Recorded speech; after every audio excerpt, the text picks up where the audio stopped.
ځکه رسول الله صلی الله علیه وسلم فرمایي چا چې چاله روژه ماتی ورکړ نو د ده ګناهونه به الله رب العالمین معاف کي، الله به پرې د اور نه آزاد کی، او څومره ثواب چې دغه روژهدار شوی دی او تا ول روژه ماتی ورکړی دی هغومره ثواب به تعالی الله رب العالمین درکي. دریم عمل په دې میاشت کې چې موږ ته خپل پیغمبر تیزی را کړې ده خیرات او صدقه ورکول دي، ځکه محمد رسول الله صلی الله علیه وسلم وی هغه په دې میاشت کې د تیزې سیلې نه زیاته صدقه ورکوله. زکات در باندې فرض دی، زکات ورکوه. که زکات دی الله د حلال مال درکړی دی دا خپل حلال مال د الله رب العالمین په بندګانو په دې میاشت کې وشینده، ځکه رسول الله صلی الله علیه وسلم فرمایي چا چې چاله روژه ماتی ورکړ نو د ده ګناهونه به الله رب العالمین معاف کي، الله به پرې د اور نه آزاد کي، او څومره ثواب چې دغه روژهدار شوی دی او تا ول روژه ماتی ورکړی دی هغومره ثواب به تعالی الله رب العالمین درکي. صحابه کرام وفرمیل د الله رسوله زمونږ وس او طاقت نشته دی چې موږ دومره روژه ماتې ورکړو، موږ خو غریبانان یو. رسول الله صلی الله علیه وسلم ته وفرمیل الله رب العالمین د دې روژه ماتې ثواب هغه چاله ورکوي چې چاله یوه قجوره ورکي، چاله یو پیاله اوبه ورکي، چاله یو ګیلاس پی ورکي، د پورا روژه ماتې ثواب به تعالی الله رب العالمین درکوي.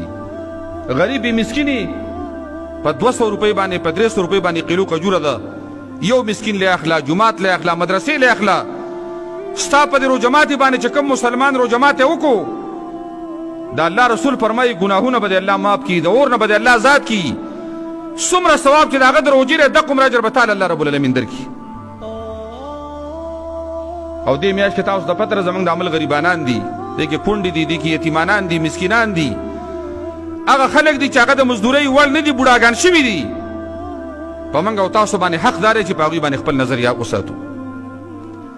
ګوره په د انسانانو کې 2 قسمه خلک دي.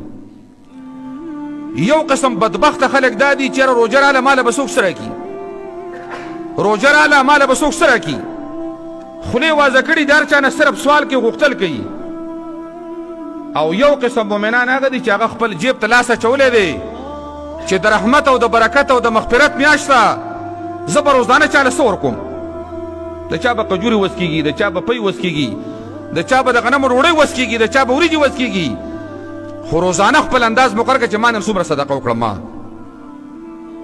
زمونږ اسلام دې کې ایثار دی. ایثار دې ته وایي چې دا خپل خوراک د خپل مسلمان ورور سره نیم که، دا خپل خوراک. نو دې کې صدقې ورکول مسکینانو له، یتیمانانو له، غریبانانو له. بیا څومره چې په پاکستان کې یتیمانان دي د دې یتیمانانو سرکاري فنډ نشته، که څومره کونډې دي نو د دې کونډو څه سرکاري وظیفې شته نه، دا په ما او تا باندې حق دی. کوم سړی چې د مسکین دپاره او د کونډې دپاره هلې ځلې کوي، منډې تړلې وي، نو محمد رسول الله صلی الله علیه وسلم فرمایي دل الله دومره اجر او ثواب ورکوي کل مجاهد فی سبیل الله، لکه دی چې د الله په لار کې جهاد کې دی، د مجاهد سره ثواب یو عمره دی. او بیا وفرمایل چې څوک د مسکین او د کونډې دپاره منډې تړلې او هلې ځلې کوي او خوراک څښاک ورکوي، د ده ثواب د هغه چا سره برابر دی چې هغه ټوله ورځ روژه او ټوله شپه تهجد کوي. الله رب العالمین د زموږ او ستاسو په دې خوراکونو کې د دې مسکینانو حصه پیدا کړي، د دې غریبانانو حصه د الله پیدا کړي.